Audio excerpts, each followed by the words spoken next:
قبول نہیں کر پائے اپنی حکومت اور اپنی جان کو بچانے کے لیے۔ اب یہ بھاری پتھر ہوتے ہیں راستے کے جن کو ہٹانا ہر ایک کو کہ بس میں نہیں ہوتا، جس کو اللہ تبارک و تعالیٰ توفیق دے وہی اتنے مشکل آزمائشوں سے گزر کے ہر قسم کی تکلیف کو برداشت کر کے یہاں تک پہنچتا ہے۔ تو یہاں پہ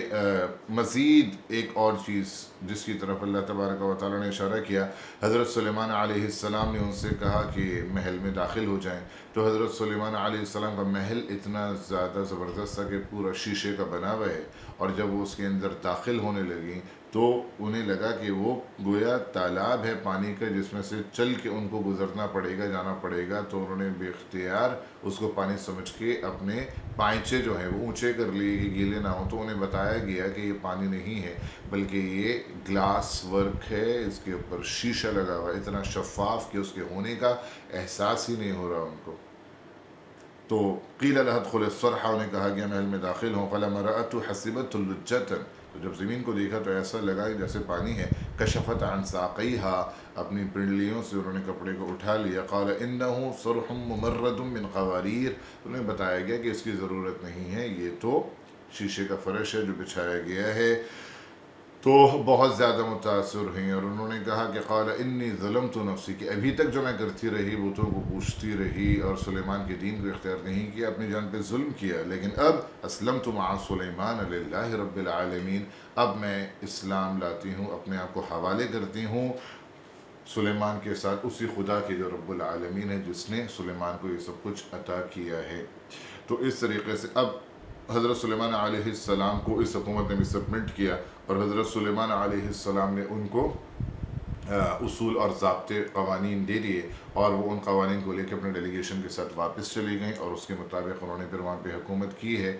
اور یہ روایت کہ حضرت سلیمان علیہ السلام نے ان سے نکاح کر لیا تھا، اس کو صحیح نہیں سمجھا گیا ہے، اور اس کے بھی کوئی ٹھوس دلائل موجود نہیں ہیں، بلکہ یہی زیادہ بہتر معلوم ہوا ہے کہ وہ واپس چلی گئی ہیں اور حضرت سلیمان کی حکومت کا ایک حصہ بن کے پھر انہوں نے حکومت کی ہے۔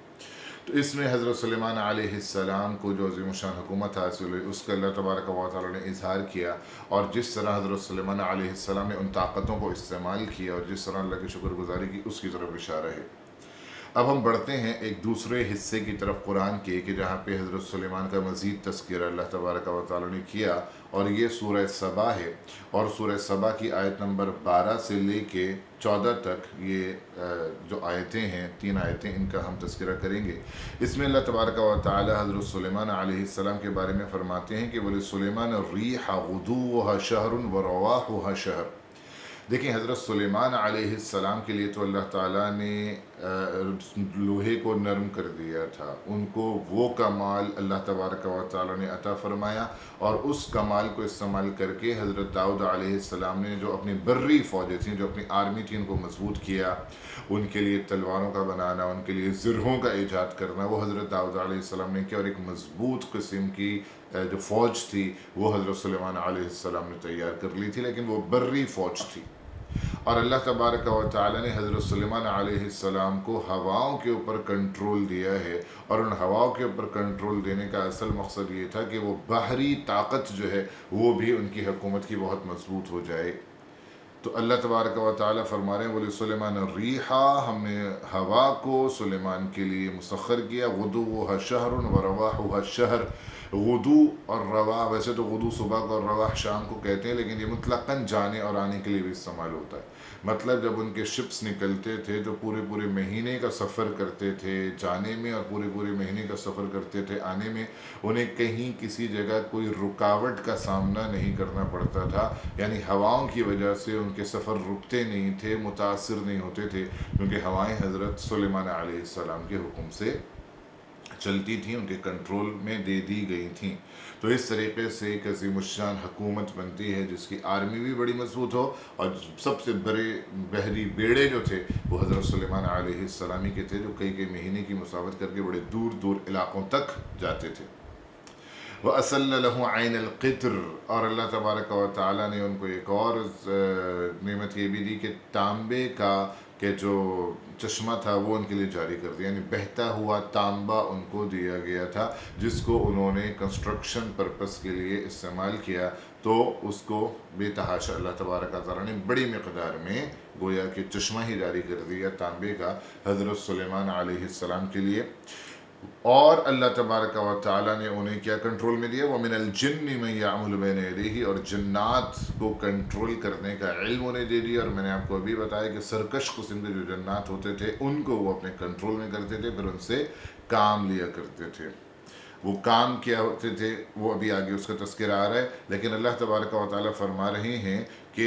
من یعمل بین یدیہ، وہ کام کیا کرتے تھے سلیمان کی نگرانی میں، ان کے سامنے بإذن ربی، اور اللہ کے حکم سے یہ ان کو طاقت دی گئی تھی۔ ومن یزغ منہم عن امرنا نذقہ من عذاب السعیر، لیکن جو بھی جن جو ہے وہ نافرمانی کرتا تھا تو ہم اسے عذاب دیتے تھے، یعنی اللہ تبارک و تعالیٰ کی معیت مستقل شامل حال ہے، اور اللہ تبارک و تعالیٰ کی نظر بھی ان جنات پہ ہے، اور جو سلیمان کو تنگ کر رہے ہیں یا نافرمانی کر رہے ہیں تو اللہ تبارک و تعالیٰ کی طرف سے ان کو کوئی نہ کوئی عذاب بھی دیا جا رہا ہے۔ کام کیا کرتے تھے ان جنات سے؟ کام کیا لیا گیا، یعملون لہ ما یشاء من محاریب وتماثیل وجفان کالجواب وقدور الراسیات، تو کام کرتے تھے محاریب کہہ کے عمارتیں مراد لی گئی ہیں، کیونکہ محراب جو ہوتی ہے وہ عمارت کا ایک خاص حصہ ہوتا ہے، تو جو فن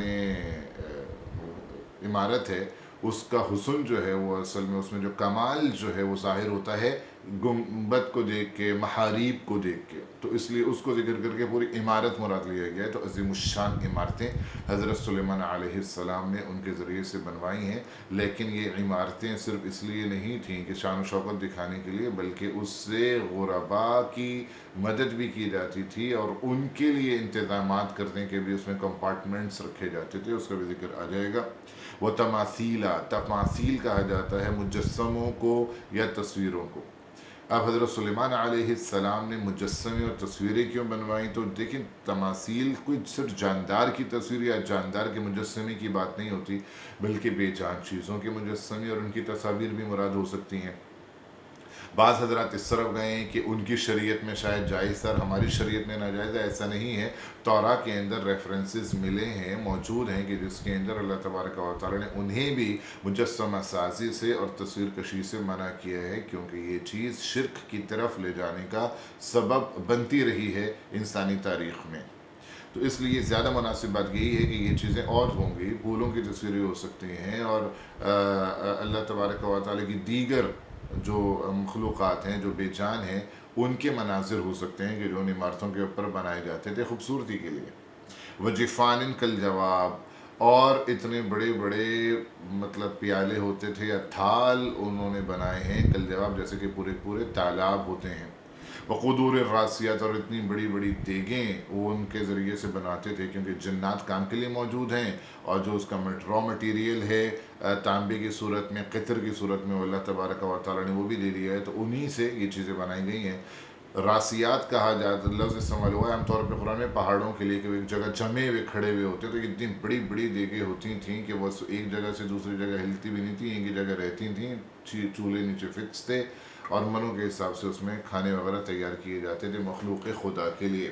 تو یہ سارے پازیٹیو کام ہیں جو حضرت سلیمان نے جنات سے لیے ہیں۔ جنات کو کسی کو تکلیف پہنچانے، دوسروں کے خلاف اپنا غصہ نکالنے، یہ جس طریقے کے کام جنات سے لیتے ہیں، عاملین وغیرہ ایک دو جن کنٹرول کر لی اور اس سے نگیٹو قسم کی حرکتیں کرواتے ہیں، اس طرح کا کوئی عمل آبویسلی حضرت سلیمان علیہ السلام سے ثابت نہیں ہے۔ انہوں نے اس کو پازیٹیو یوز کیا ہے ان ساری نعمتوں کو۔ اللہ نے فرمایا اعملوا آل داؤد شکرا، اے اولاد داؤد عمل کیے جاؤ اللہ تبارک و تعالیٰ کے شکر گزار بندے بن کے۔ نعمتیں دی ہیں تو ایسا نہ ہو کہ عمل میں کمی آ جائے، ایسا نہ ہو کہ شکر گزاری میں کمی آ جائے۔ وقلیل من عبادی الشکور، کم ہوتے ہیں جو اتنی نعمتوں کے بعد بھی شکر گزار رہتے ہیں۔ تو شکر ایک بہت ہی امپورٹنٹ ایلیمنٹ ہے کہ جس میں ہمیں کوتاہی نہیں کرنا چاہیے، اور اس کے اوپر بہت کچھ کہا جا سکتا ہے، لیکن شکر ایک الگ ٹاپک ہے۔ فلما قضینا علیہ الموت، اب اللہ تبارک و تعالیٰ نے حضرت سلیمان علیہ السلام کی وفات کا بھی ذکر کیا ہے انہی آیات میں۔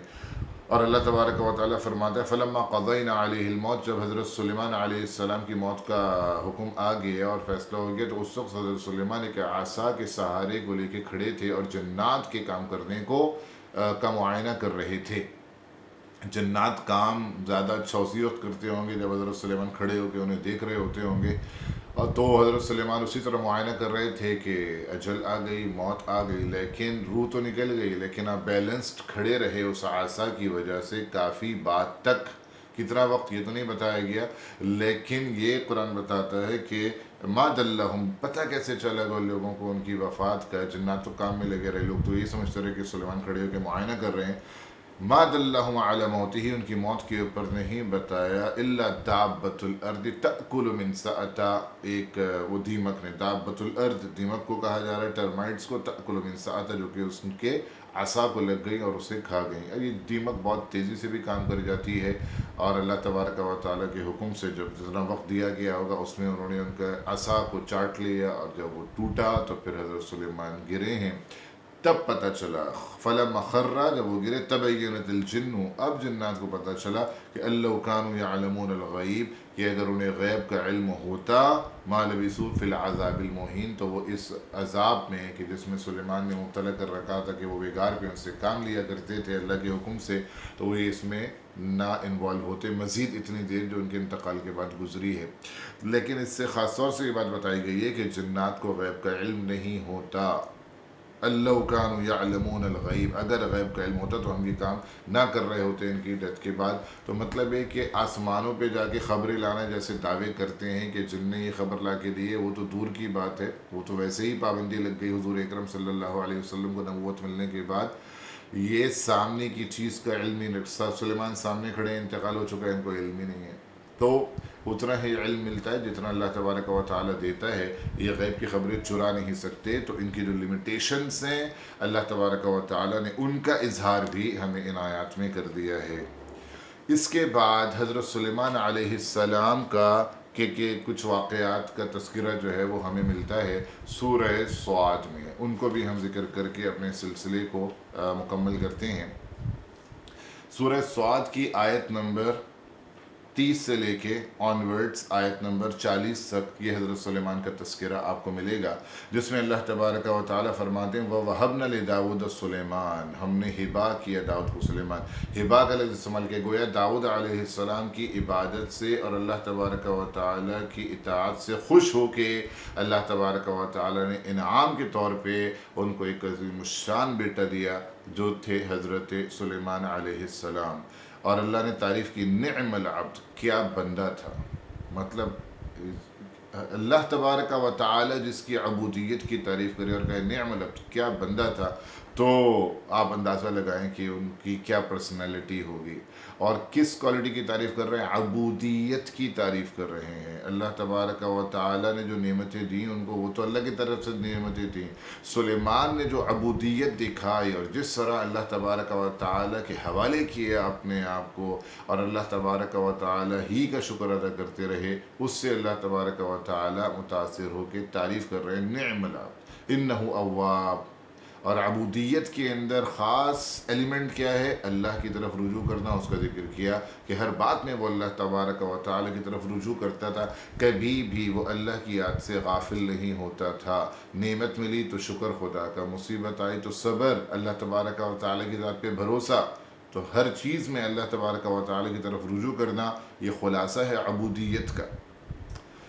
اللہ تبارک و تعالیٰ نے ایک دو واقعات کا ذکر کیا ہے جس سے حضرت سلیمان علیہ السلام کی اللہ تبارک و تعالیٰ سے محبت اور تعلق کو واضح کیا گیا کہ اذ عرض علیہ بالعشی الصافنات الجیاد، کہ ایک مرتبہ وہ اپنے جنگی جو گھوڑے تھے ان کا معائنہ کر رہے تھے، وقت جو ہے وہ شام کا تھا، یعنی سورج غروب ہونے سے پہلے کا تھا، عشی کہا جاتا ہے اسے۔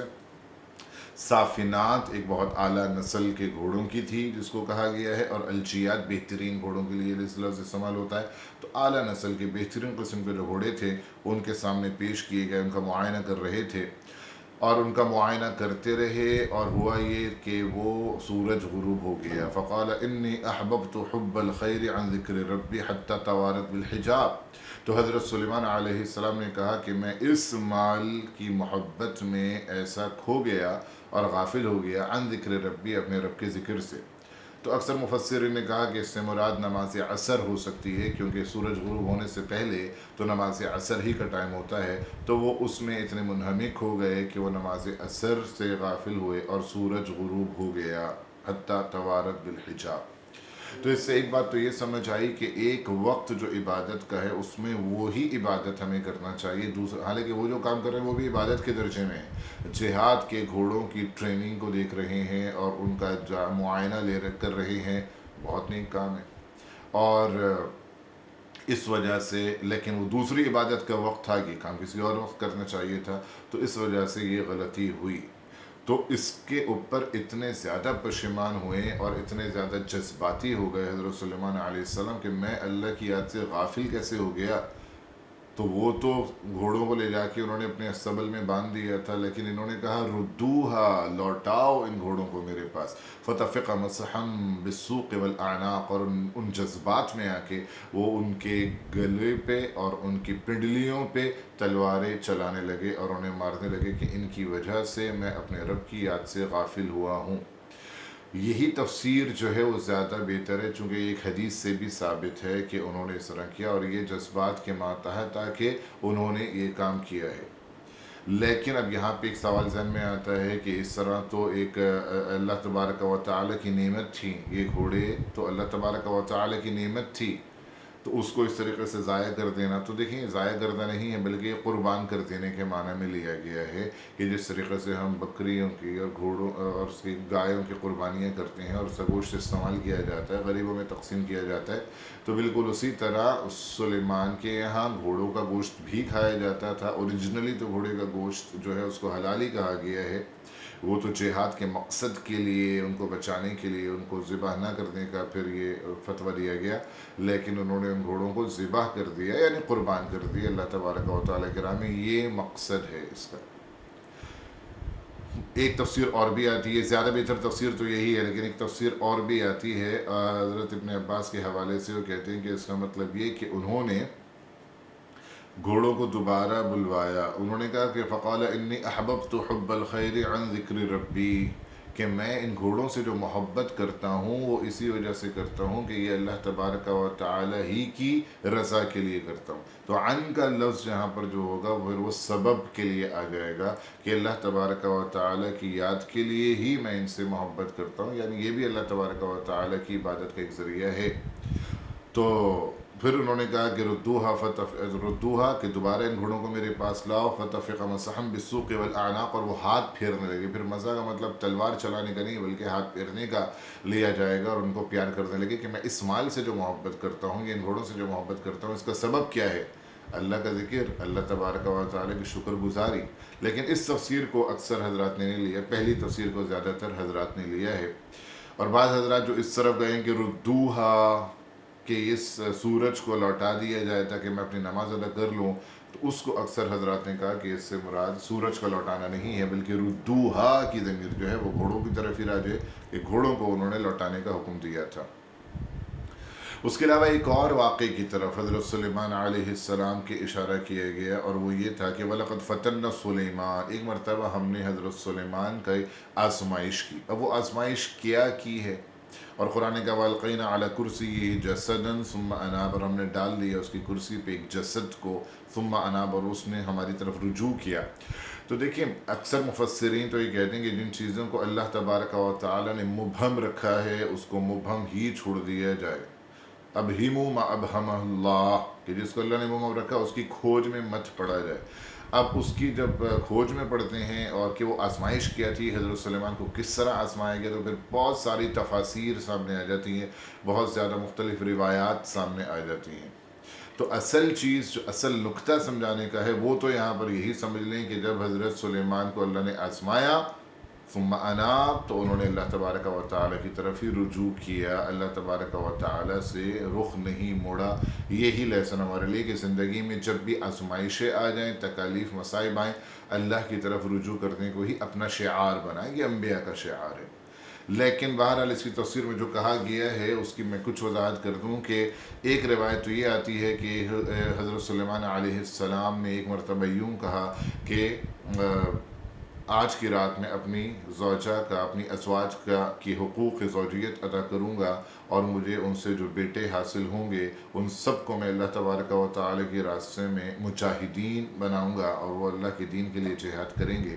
لیکن انہوں نے انشاءاللہ کا لفظ نہیں کہا، اور جب انشاءاللہ کا لفظ نہیں کہا تو تنبیہاً اللہ تبارک و تعالی نے انہیں کوئی اولاد نہیں دی، بلکہ صرف ایک زوجہ سے ایک بیٹا ہوا، وہ بھی مردہ پیدا ہوا، اور اس کو لا کے آپ کی کرسی کے اوپر رکھ دیا گیا تھا۔ تو اس واقعے کی طرف اشارہ ہے۔ بعض نے اس طرح سے تفسیر کی، بعض نے کہا کہ حضرت سلیمان علیہ السلام ایک مرتبہ بہت زیادہ بیمار ہو گئے اور بالکل ایک بے جان جسم کی طرح وہ اپنی کرسی کے اوپر آ کے بیٹھے، اس بیماری کی طرف اشارہ کیا جا رہا ہے۔ اور تیسری ایک تفسیر اور بھی بعض حضرات نے کی ہے کہ ایک مرتبہ حضرت سلیمان علیہ السلام کو اللہ نے آزمایا کہ ان کی جو علاقے تھے وہ ان کے ہاتھ سے نکل گئے، اور صرف مرکز جو تھا یروشلم کا وہی ان کے پاس جو ہے وہ باقی رہ گیا تھا، اور وہ بالکل ایک بے جان جسم کی طرح کمزور ہو کے اپنے کرسی کے اوپر آ کے بیٹھ گئے۔ تو یہ ایک آزمائش تھی حضرت سلیمان علیہ السلام کی کہ سب نعمتیں آنے کے بعد اگر اللہ واپس لے لے تو کیا وہ اللہ تبارک و تعالی کی اسی طرح شکر گزار رہتے ہیں؟ نہیں، بالکل ایگزیکٹلی وہی سٹوری ہو جائے گی، ملتی جلتی جو حضرت ایوب علیہ السلام نے ہم نے دیکھی تھی۔ لیکن حضرت سلیمان بھی پورے اترے، ثم اناب، انہوں نے اللہ تبارک و تعالی سے رجوع کیا، اور انہوں نے اللہ تبارک و تعالی سے یہ درخواست کی کہ جو میری جو خطائیں ہیں، جو غلطیاں ہیں، جن کے سبب سے مجھ سے وہ حکومت چھینی گئی، مجھے دوبارہ عطا کی جائے، اور ایسے زوردار انداز سے عطا کی جائے کہ پھر ایسی حکومت کسی اور کو حاصل نہ ہو۔ یہ بات تو حدیث میں منع آئی ہے کہ آپ کوئی عہدہ طلب کریں، حکومت کو طلب کریں۔ صحابہ بچتے تھے اور کبھی طلب نہیں کرتے تھے، اور حدیث میں آتا ہے کہ اگر آپ طلب کریں گے تو پھر آپ کو اللہ کی مدد نہیں ملے گی۔ ہاں، اگر آپ کو سونپا جائے گا تو اللہ تبارک و تعالی کی مدد آپ کے شامل حال ہوگی۔ تو یہاں پہ حضرت سلیمان علیہ السلام جو یہ دعا فرما رہے ہیں کہ رب غفر لی، کہ میرے گناہ کو، میری لغزش کو معاف کر دیں، وَهَبْ لِي مُلْكًا لَا يَنبَغِي لِأَحَدٍ مِّن بَعْدِي، اور ایسی زوردار حکومت دیں کہ جو اس کے بعد کسی کو نہ ملے۔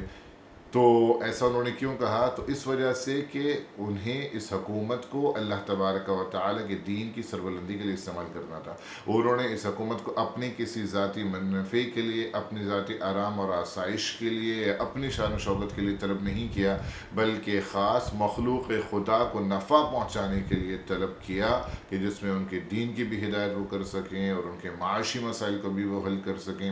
یہ ایگزیکٹلی ویسی بات ہو جائے گی جیسے ہم نے حضرت یوسف علیہ السلام نے پڑھا تھا، کہ جب بادشاہ نے ان سے کہا کہ اب آپ بتائیے آپ کو کیا عہدہ دیا جائے، تو آپ نے کیا فرمایا کہ فائننس منسٹر مجھے بنا دیا جائے،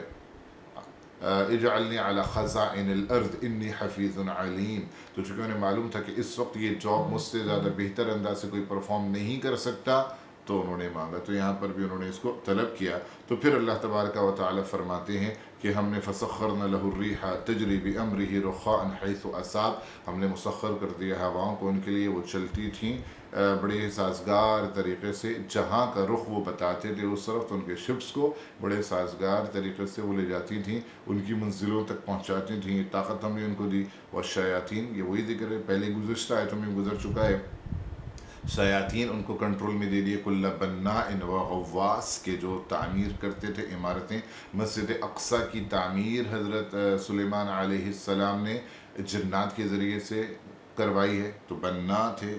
غواص، اور وہ سمندر کی اندر غوطہ زنی کر کے وہاں سے جواہرات حضرت سلیمان علیہ السلام کے لیے لاتے تھے۔ وآخرین مقرنین فی الاسواد، اور بہت سے دوسرے جنات ایسے بھی تھے کہ جن کو زنجیروں سے جکڑ کے رکھا جاتا تھا، وہ ریزرو فورس ہوتے تھے، ان کی جب ضرورت ہوتی تو انہیں کھول کے استعمال کیا جاتا تھا۔ تو یہ سب کچھ ہم نے سلیمان کو دے دیا، ایسی مشان حکومت۔ ظاہر ہے کہ ایسی حکومت اس سے پہلے بھی کسی کو نہیں تھی، اور اس کے بعد بھی اس طرح کی ساری چیزیں کنٹرول میں کسی اور کی نہیں آئیں۔ تو اللہ نے فرمایا ھذا عطاؤنا فمنن او امسک بغیر حساب۔